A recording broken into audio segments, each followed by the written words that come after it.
안녕하세요, 로미오입니다. 관광통역안내사 공부를 하면서 어떤 부분을 더 공부해야 할까 고민이 많으시죠?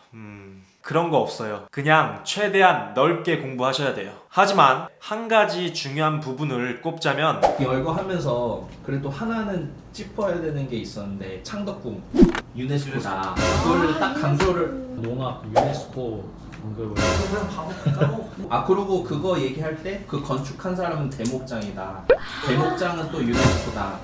항상 기승전 유네스코 이렇게 뭔가 네, 바로 유네스코에 대한 내용입니다. 이 유네스코에 대한 내용은 꼭 공부를 하셔야 돼요. 실제 관광객이 유네스코라고 하면 더 관심을 가지는 것도 있고, 또 우리나라 입장에서도 이러한 유산들 그리고 문화들을 보존하고 많이 알려야 되는 입장이기 때문에 면접에서 충분히 언제든지 물어볼 수 있는 질문이라고 생각을 해요. 직접적으로 유네스코에 등재된 게 무엇인데 이거에 대해 설명을 해봐라 라고 문제가 나오지 않더라도 답변을 하면서 유네스코와 관련이 있다면 유네스코에 대해서 언급을 해준다고 하면은 면접 때 플러스 점수를 받을 수 있다고 생각을 해요.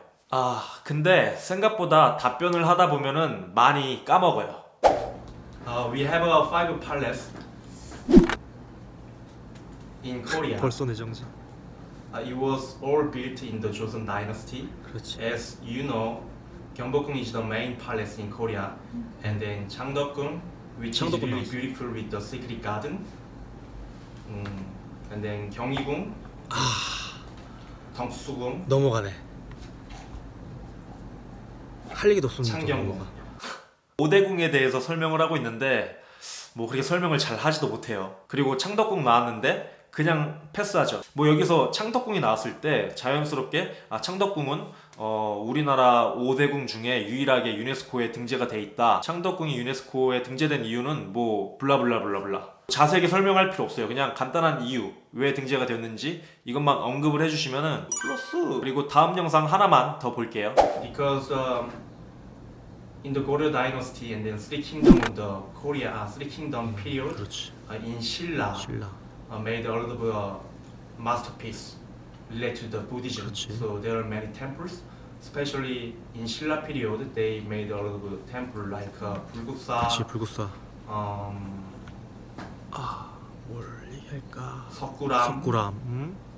and so on. And so on. So we are kind of a country.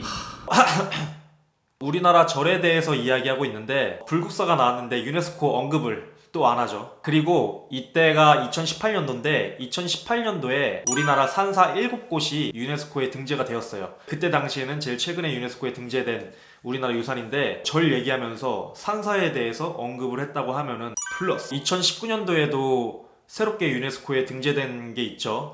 우리 한국의 서원. 출제 가능성이 높은 문제 중에 하나겠죠. 어떤 문제를 받을지 모르겠지만은 연관성이 있다고 하면은 그냥 유네스코에 대해서 언급을 해주세요. 예를 들자면은 성리학에 대해서 설명을 해봐라 라고 하면은 이거 어렵다. 성리학에 대해서 간단하게 설명을 하고 성리학을 가르치던 곳 서원을 얘기하고 이 서원은 유네스코에 등재가 되었다. 어디엔 뭐뭐가 있고 뭐 이렇게 얘기를 해도 플러스. 또 뭐 예를 들어서 우리나라 지폐에 있는 인물에 대해서 설명을 해봐라 라고 문제를 받으면은 1000원짜리에 퇴계이황 선생님 계시죠. 퇴계이황 선생님에 대해서 간략하게 설명을 하고 퇴계이황 하면은 도산서원은 유네스코에 등재된 서원 중 한 곳이다.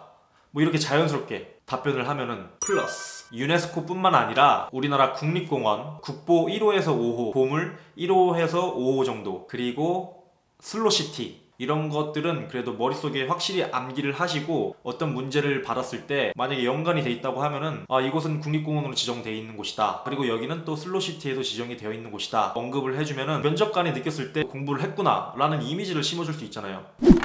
안 그런가? 면접 보는 입장에서도 할 얘기가 없을 때가 있어요. 이거 국립공원 지정돼 있다. 이거 유네스코 지정돼 있다. 이유 잘 설명할 필요 없어요. 그냥 이것만 언급을 해줘도 답변을 잘 못해도 조금이라도 이렇게 플러스 점수를 건질 수 있는 그런 스킬? 잠깐만, 이 영상을 끝나기 전에 하고 싶은 말이 있는데 제가 영상 처음에 이 영상을 참고만 해주세요 라고 이렇게 글을 써놨는데 면접 별로 안 남으신 분이 이 영상을 보고 뭔가 이거 꼭 언급해야 되는데 이러면서 부담 가질까봐 걱정스러운 마음에 제가 이 말을 다시 한번 드리는 거예요. 플러스 점수가 된다고 했지 마이너스 받는다는 얘기는 안 했어요. 너무 언급해야 된다는 부담 가지지 마세요. 언급 안 하셔도 돼요. 자, 그러면 오늘 영상은 여기까지 하고 다음 영상에서 봐요. 안녕. 들어오세요. 안녕하십니까. Thank you. 가이드가 된다면